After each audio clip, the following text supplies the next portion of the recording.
Olá, estudantes, mais uma vez juntos. Eu, professor Itan Leal, de língua portuguesa, ensino na Escola Municipal Rosa Maria Esperidião Leite. Mais uma vez juntos para uma aula, espero que seja agradável, o assunto também é interessante. Eu creio que dá de interesse para vocês. Creio que vocês devam gostar da aula de hoje. Nossa quarta aula para o sexto e sétimo ano. Hoje eu estou vestido com um guarda-pó branco sobre uma camisa preta, estou com óculos de armação preta também. Eu sou uma pessoa de baixa estatura, afrodescendente, cabelos crespos, a barba também crespa, estão grisalhos, tanto os cabelos quanto a barba. Meus olhos são castanhos. Então, vamos dar início à nossa aula com um tema muito legal, né? Eu não vou falar exatamente qual é o tema agora, mas ao longo da aula, tenho certeza que vocês vão saber qual é o nosso tema, né? Preste atenção no que eu vou te mostrar. O que você sente ao essas imagens olhar? A empim com carne do sol, a acarajé e pamonha te seduz? Ai, que delícia! Baião de dois acompanhado de cuscuz. E essa musiquinha, preste atenção.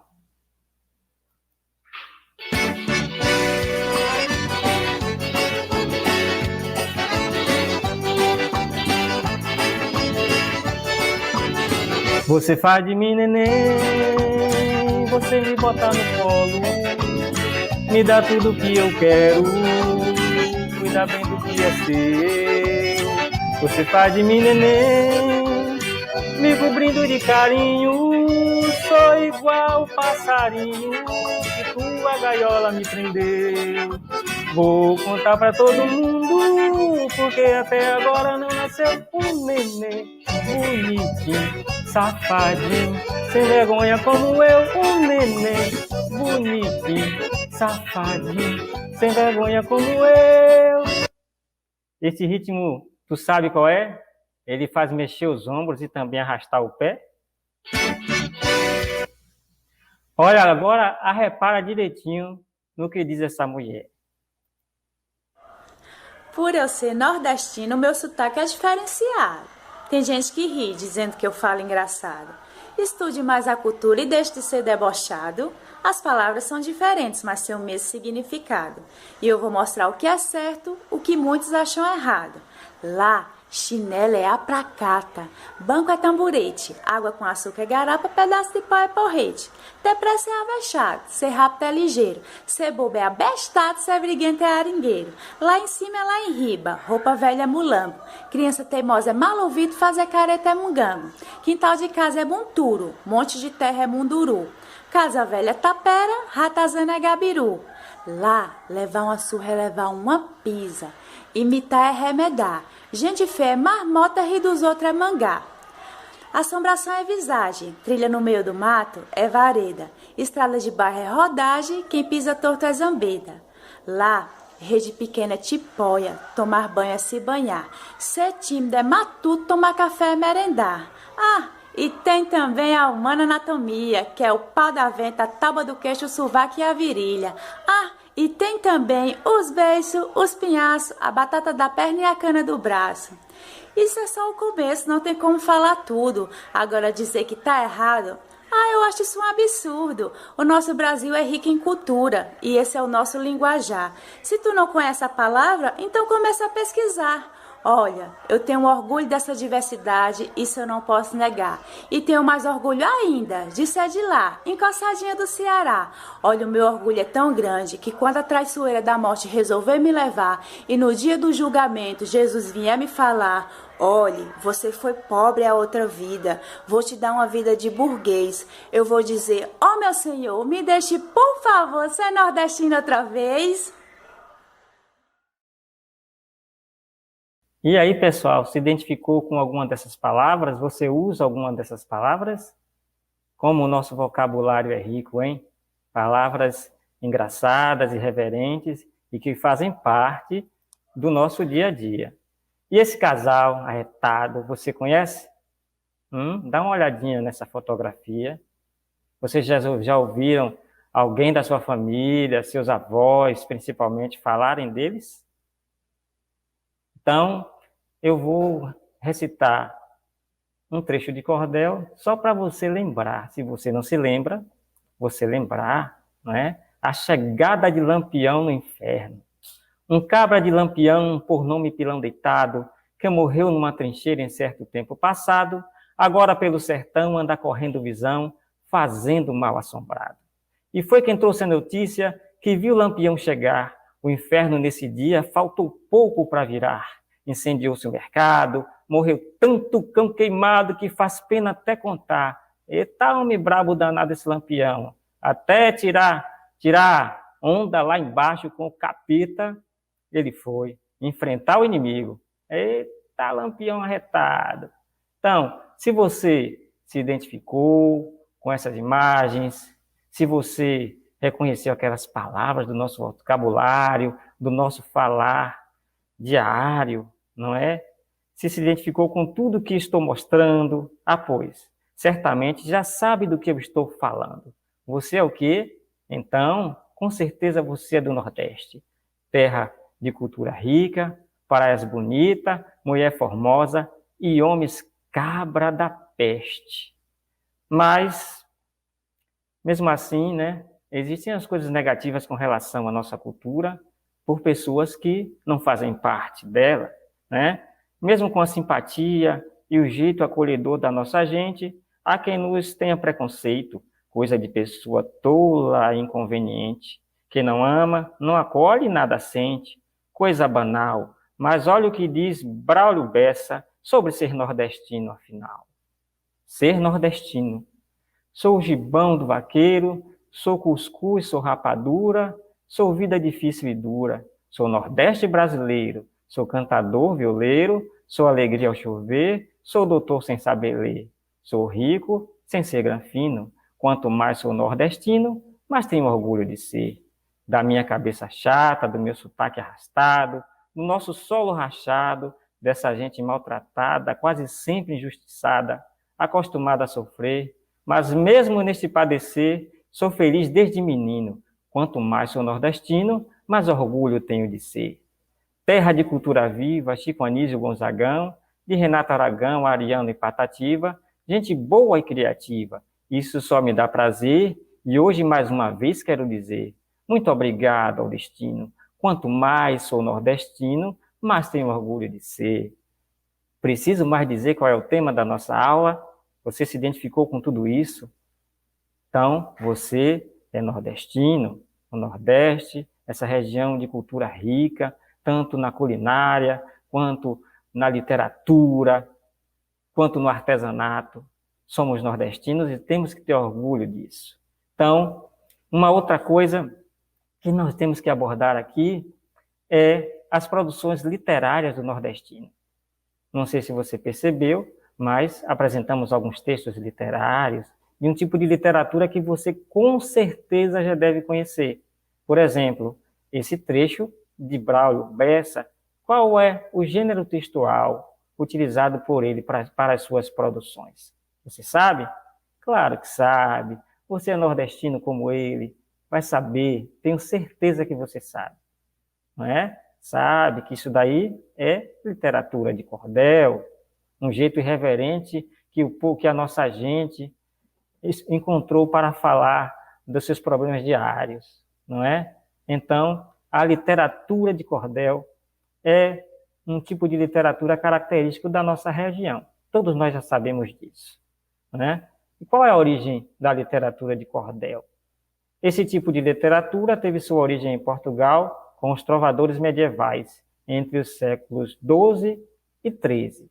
Chegou ao Brasil com os colonizadores, é claro, eram expostos para a venda, pendurados em cordas finas. Observe aí a imagem, não é? Se fazia a produção dos livretos e se penduravam em cordas finas, que os portugueses chamavam de cordel. Daí o nome literatura de cordel.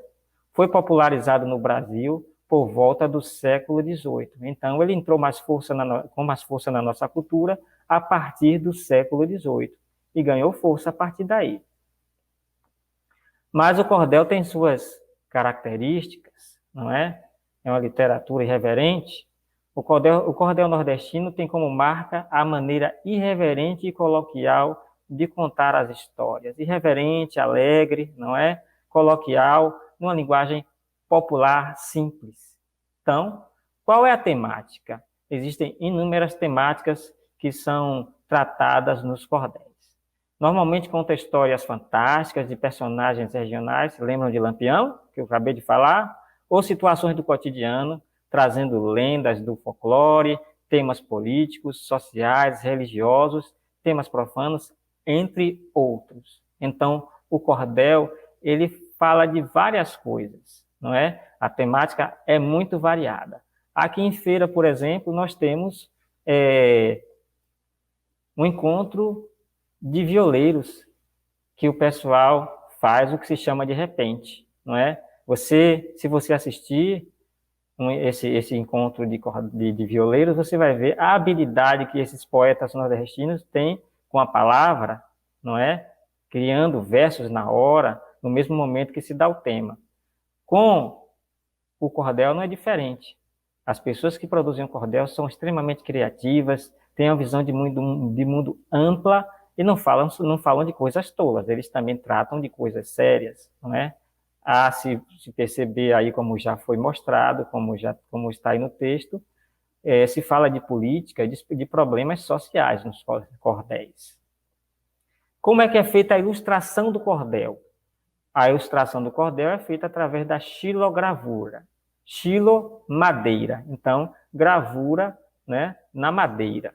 Observe a imagem. Como é que isso funciona? Se faz uma pequena escultura de alto relevo na madeira, não é? Passa-se a tinta sobre essa escultura e utiliza-se como se fosse um carimbo. E aí a imagem aparece lá, como vocês estão vendo aí, não é? Carimbada no papel. É assim que se fazem as capas dos livretos de cordel.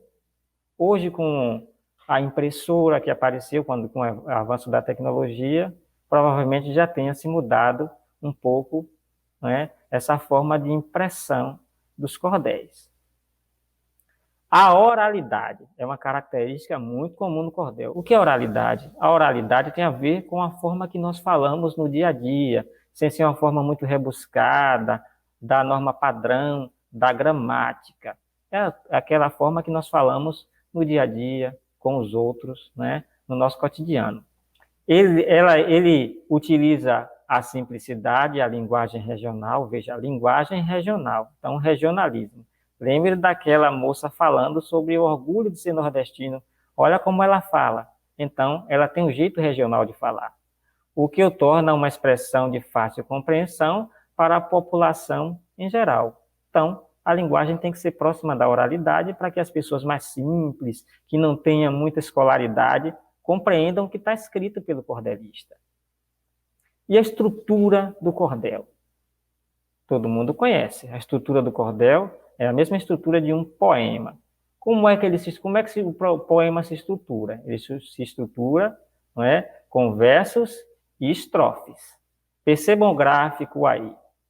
Então, temos os versos formam as estrofes. E, vez por outra, a depender de como o autor vai produzir o seu poema de cordel, ele pode colocar o refrão, que é uma estrofe menor, que se repete ao longo do cordel. Não é? Observe ao lado, como foi escrito o texto de Braulio Bessa, tem a estrofe e tem refrão. Quanto mais sou nordestino, mais tenho orgulho de ser. Essa pequena estrofe se repete ao longo da produção literária de cordel de Braulio Bessa, como também de outros que assim estruturem seu poema de cordel. Dependendo da quantidade de versos, a estrofe pode ser quadra, uma estrofe com 4 versos, sextilha, uma estrofe com 6 versos, septilha, uma estrofe com 7 versos, oitava, uma estrofe com 8 versos, décima, uma estrofe com 10 versos, e assim sucessivamente. Não é? A depender da quantidade de versos, se dá o nome desse verso. Não é? Quadra, sextilha, septilha, oitava, décima, e assim sucessivamente. Rima. Rima, nós sabemos exatamente o que é. É o que vai dar musicalidade, ritmo ao poema de cordel, à literatura de cordel, aos versos. A rima é feita entre um verso e outro, com a repetição sonora das sílabas finais desses versos. Olha só aí o que eu trouxe para vocês, essa imagem. Essa imagem é de uma historinha de Chico Bento, um personagem que nós todos já conhecemos. Nessa historinha, a professora de Chico Bento faz um desafio aos seus alunos, que é criar quadrinhas, fazer versos em formas de quadrinhas. E Chico Bento com seu primo Zé Lelé, depois que saem da escola, eles se sentam para tentar elaborar os seus versos. E olha no que dá. Moro na Vila Abobrinha e me chamo Chico Bento. Eu namoro a Rosinha e sou filho de jumento. Isso deu uma briga entre esses dois primos que vocês nem sabem. Agora, olha a resposta de Chico Bento. Todos os meus bichos têm nome, como o bode Barnabé, mas tem um morto de fome que se chama Zé Lelé. Eita, isso foi uma briga também entre esses dois, mas tudo acabou bem, como sempre acaba nas histórias de Chico Bento. Então, percebam como funcionam as rimas. Observe como acontece. Uma coisa que eu tenho que lembrar, vejam que está representado no texto a oralidade, a forma que os personagens falam, a regionalidade deles. Não é? A linguagem é simples, de acordo com a forma que eles falam. Moro na Vila Abobrinha, rima com eu namoro a Rosinha. Observe, então, a sonoridade da sílaba final de abobrinha rima com a sílaba final de Rosinha. O mesmo acontece com outro verso. E me chamo Chico Bento.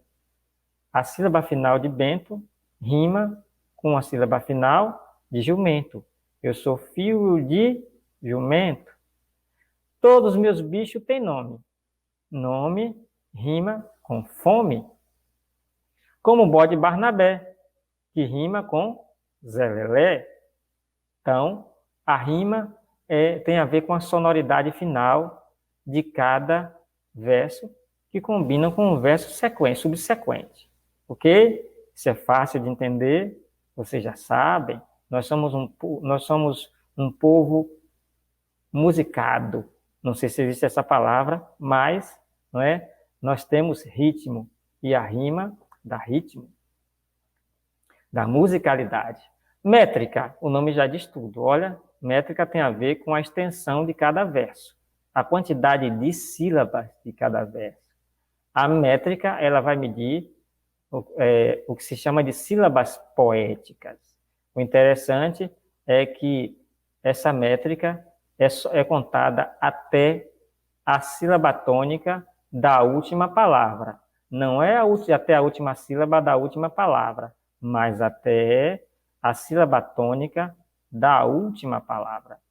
A métrica é o recurso utilizado para se medir um verso através da contagem das sílabas poéticas. De acordo com a quantidade de sílabas poéticas, o verso pode ser de uma sílaba poética, monossílabo, de 2 sílabas poéticas, dissílabo, de 3 sílabas poéticas, trissílabos, de 4 sílabas poéticas, tetrassílabos. É diferente da gramática. A partir de 4 sílabas, de acordo com a gramática, já é polissílabo. Não é assim? Com 5 sílabas poéticas, pentassílabo ou redondilha menor. Então, pela quantidade de sílabas, dá-se o nome a esse verso. Ok? Há também algumas classificações para as produções de cordel. Essa parte eu vou deixar como tarefa para vocês Vocês vão pesquisar. Então, de acordo com a temática do cordel, ele vai ser classificado em pelejas, folhetos de circunstâncias, ABCs e romance. Mas essa vai ser uma tarefa para vocês pesquisarem. É muito interessante. Vocês acham com facilidade, principalmente na internet, onde nós encontramos de tudo nessa biblioteca universal. Uma curiosidade. Percebam uma coisa. No princípio, os cordéis, eles não tinham a mesma forma de imprimir que nós temos hoje. Eu já mostrei a vocês que a ilustração era feita com a xilogravura. A tinta não era de boa qualidade. Então, com o tempo, muita coisa se apagava dos folhetos. Não é? E também os nomes das pessoas que produziam esses folhetos. Qual é a consequência? Ninguém sabia de quem era a produção de cordel. Então, para evitar dúvidas quanto à autoria do cordel, os cordelistas passaram a colocar seu nome em forma de acróstico nas últimas estrofes dos poemas. Acróstico, todo mundo sabe o que é. Todo mundo já deve ter feito um acróstico um dia, até para a apresentação de alguma atividade em sala de aula. Não é? Vamos ver aqui o exemplo. Observe esse exemplo de acróstico de Rodolfo Coelho Cavalcante. Dê uma olhada. Só em olhar você já sabe o que é um acróstico. Olha aí. Percebam que na lateral em vermelho, não é? São as letras do nome do autor do cordel e ele, para cada letra, o autor cria um verso. R, romances de bons trovadores. O, os temas são divulgados. D, dentro das nossas TVs. O, os seus casos bem narrados. L, livros bons e folcloristas. F, falam sobre os cordelistas. O, os seus nomes consagrados. Então, percebam que aqui na lateral em vermelho está escrito o primeiro nome do autor, que é Rodolfo. Isso é um acróstico. Então, como eu disse, era utilizado para que se desse fixidez ou se fixasse o nome do autor, no caso de a impressão do folheto sofrer algum apagamento com o tempo. Aqui agora, para vocês, alguns nomes de cordelistas populares. Temos cordelista de feira aqui nessa lista. Olha. Antônio Américo. Aqui estão autores vivos e já falecidos também. Autores do século passado e autores do século atual. Antônio Américo de Medeiros, Ciro Fernandes, Franklin de Cerqueira Machado, que é ferense, Inácio da Catingueira, que era cantador negro e foi escravo, que interessante, né? Então, isso já é antigo, século anterior. João Antônio de Barros, Luiz Carlos Rolim de Castro, Manuel Pereira Sobrinho, Patativa do Assaré, que morreu não tem muito tempo, Patativa do Assaré. Ele já fez, Luiz Gonzaga já musicalizou alguns poemas dele, né? Que já estão no nosso, vamos dizer assim, acervo literário e musical, não é? E para encerrar ainda, né, aqui tem algumas sugestões de blogs e sites que você pode visitar e encontrar acervos de literatura de cordel de inúmeros autores desse tipo de literatura. Então, se você quiser consultar, está aí a dica, não é? Faça bom proveito, tenho certeza que você vai gostar muito. E muito obrigado pela presença, pela atenção. Ficamos por aqui. E eu gostaria de terminar a nossa aula com aquela mocinha que falou tão bem do nosso ser nordestino, do orgulho de ser nordestino. Somos nordestinos, temos que nos orgulhar disso, porque nós vivemos numa região rica, não só rica economicamente, mas rica em cultura, não é? Que é muito importante. Uma cultura rica faz um povo mais consciente. Então, vejamos. Por eu ser nordestino, meu sotaque é diferenciado. Tem gente que ri, dizendo que eu falo engraçado. Estude mais a cultura e deixe de ser debochado. As palavras são diferentes, mas têm o mesmo significado. E eu vou mostrar o que é certo, o que muitos acham errado. Lá, chinelo é apracata, banco é tamborete, água com açúcar é garapa, pedaço de pau é porrete. Depressa é avexado, ser rápido é ligeiro, ser bobo é abestado, ser briguento é aringueiro. Lá em cima é lá em riba, roupa velha é mulambo, criança teimosa é mal ouvido, fazer careta é mungango.